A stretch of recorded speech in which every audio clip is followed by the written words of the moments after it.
Hello students, myself Milan Patel, Assistant Professor at LJ Institute of Engineering and Technology. Today's topic is about types of doors. So let's begin. There are total 13 types of doors available. First is ledge doors, second is ledge and brace door, third is ledge and frame door, fourth is ledge frame and brace door, fifth is frame and panel door, sixth is glazed or sage doors, seventh is flush doors, eighth is louvered doors, ninth is collapsible steel door, 10th is revolving door, 11 is rolling steel door, 12 is sliding door, and 13th is swing door. Let's discuss these all types of doors one by one. First is ledge type of doors. You can clearly see the figures of ledge doors. Okay, the ledge door is formed of vertical boards known as battens, which are secured by horizontal supports known as ledges. Okay, so these horizontal members are called as ledges. You can clearly see the ledges in the figure. Okay, the battens are 100 mm to 150 mm wide and 20 mm to 30 mm thick. The ledges are generally 100 mm to 200 mm wide and 30 mm thick.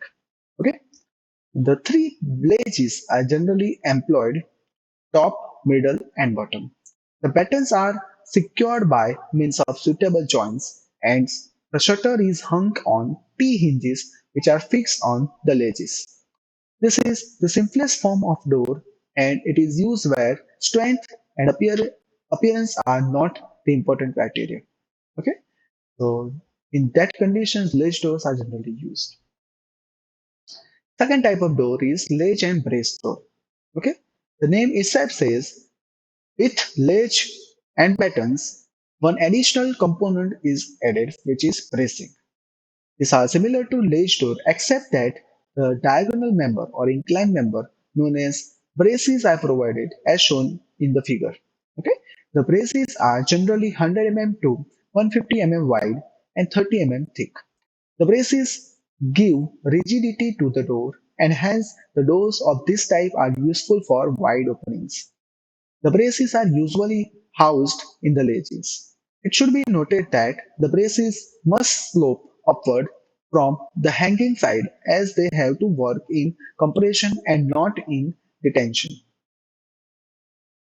Third type of door is ledge and frame door. Okay? In this type of doors, a framework for shutter is provided to make the door stronger and better in appearances, as shown in figure. The styles are generally 100 mm wide and 40 mm thick. Batten and ledges are also provided as usual. Okay, so the additional component in ledge and frame door is the frame. Okay, you can clearly see the frame in the figure also. Next type of door is ledge, frame, and brace door is just similar to the above type except that the braces are introduced as shown in figure. This type of door is more durable and stronger and hence it can be adopted for external type of uses. Okay, the braces should incline upwards from the hanging side. Okay, next is frame and panel door. This is the most usual variety of door and it consists of a framework in which panels are fitted. Okay, the thickness of panels is about 20 mm.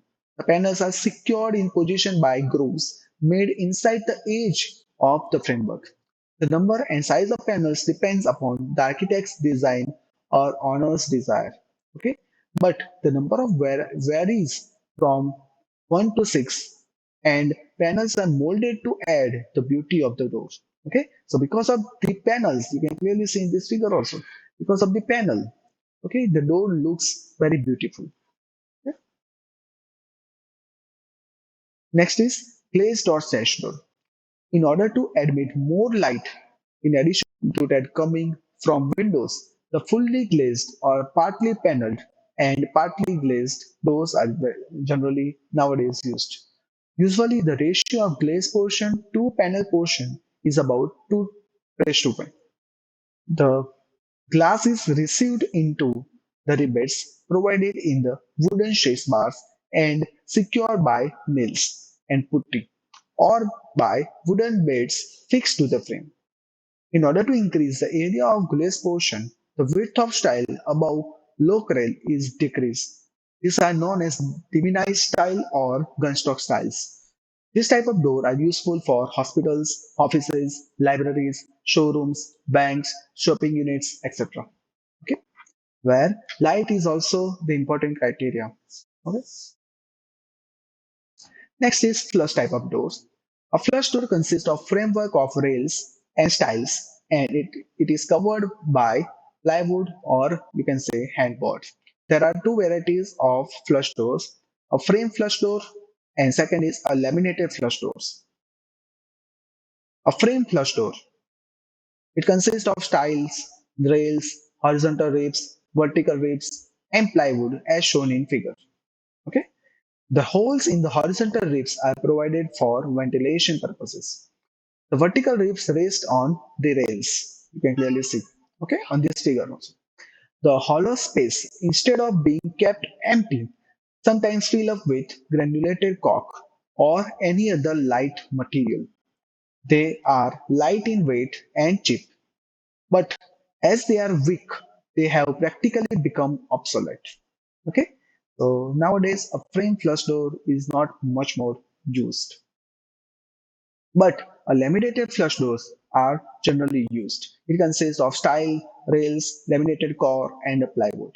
The lamine of wood are glued together under great pressure. Okay, the plywood sheets on either sides are also glued to the laminated core under great pressure. Thus, it is heavy and requires more material for constructions. These are economical, easy to clean, better in appearances, reasonably strong, little affected by moisture, termite proof, and also crack proof. So these are the various advantages of the laminated flush door, which is nowadays generally used. Next is louver type of doors. In this type of door, the shutters are provided with louvers, either fully or partly. Thus, the upper back edge of any louver will be higher than the lower front edge of the louver, just about. The louver may be movable or fixed as shown in figure. Okay, so you can easily open this louver for light purposes. Okay, in case of movable louvers, a vertical piece of timber is provided to which the louvers are attached through hinges. The upward or downward movement of louvers can be carried out with the help of vertical piece of timbers. The louver may be either of wood or glass. The louver should be kept sloping away from the inner portion to prevent the entry of moisture from the outside. The lower doors allow free passage of air when closed and at the same time maintain sufficient privacy. They are used for sanitary blocks of public buildings, residential buildings, etc. The louvers collect dust easily and therefore the lower doors should be periodically cleaned. So this is one disadvantage of lower doors. Okay. Next type of door is collapsible steel door. It consists of a mild steel frame. The two vertical pieces of mild steel channels, about 15 mm to 20 mm wide, are joined together with the hollow portion of the channel inside. The vertical gap of about 12 mm to 15 mm is thus created.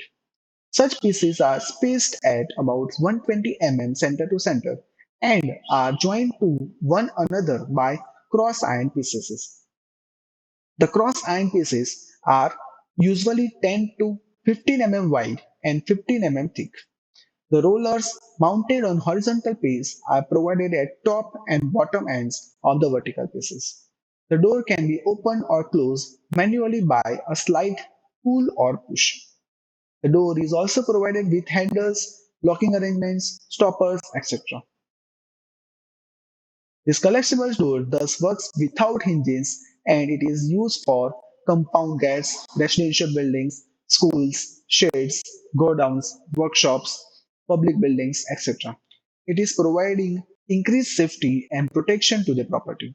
The collapsible steel doors are also recommended in situations where light and ventilation are desired even when the opening is closed. Okay, so in this type of condition, collapsible steel doors are generally used. Next type of door is revolving type of door. as you can see in this figure. It consists of a centrally placed mullion or pivot in a circular opening. The revolving shutters or leaves, which are four in number, are radially attached to the pivot, as shown in figure. You can say, okay. The shutters may be fully glazed, fully paneled, or partly paneled and partly glazed, as your choice. Okay. The central pivot is provided with ball bearing at the bottom and bush bearing at the top, so that its rotation is smooth and without any jerk, friction, and noise. Rotation can be possible. A revolving door simultaneously provides entrance on one side and exit to the other side. Okay, so by this way, exit and entry can be done. Okay, and this type of doors is generally used in number of big hotels, big restaurants, big theaters, big hospitals, or offices, etc. Okay. At the same time, it keeps the opening automatically in closed position when not in use. It also grants protection against the wind dropped, and it is therefore found to be of much help at places subjected to strong winds during the most of the span of the year. A revolving door is very much useful for buildings where there is heavy rush of foot traffic and also for air conditioned buildings. Okay, hence this type of revolving doors are generally used in big hotels, banks, offices, theaters, hospitals, shopping centers, etc. Next type of door is rolling steel door, as you can see in this image. It consists of a frame, a drum, and a shutter of thin steel plates or iron sheets of thickness about 1 mm. The grooves of about 25 mm thickness are left in the frame. A horizontal shaft and springs are provided in the drum at the top. The diameter of the drum is about 200 mm to 300 mm. The shutter usually rolls in turns. Thus, a slight pull or push will close or open the shutter.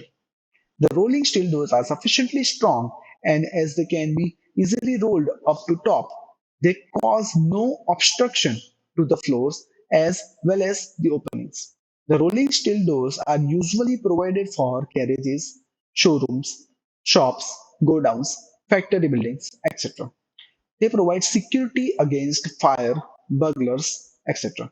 They are, however, not good in appearances and they cause noise in movements. So these are the disadvantages of rolling steel doors. The rolling shutters are of various types. First type is pull push type shutters. These shutters are suitable for areas less than 10 meters square and they are operated by simply applying push or pull. The total weight of pull-push type rolling shutter is 240 Newton per meter square. Second type is mechanical gear type shutters.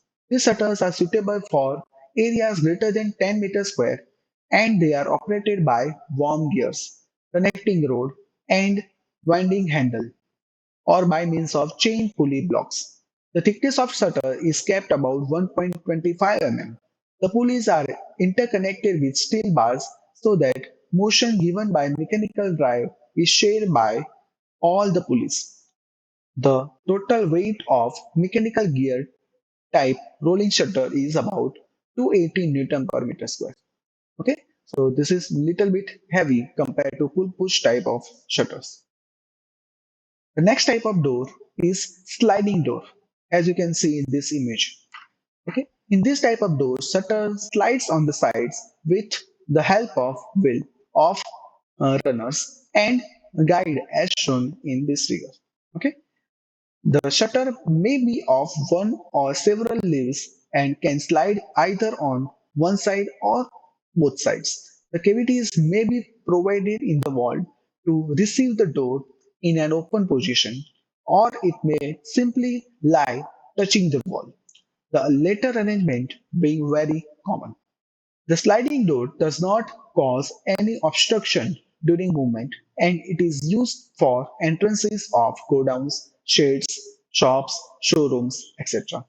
It is provided with handles, locking arrangement, stopper, etc.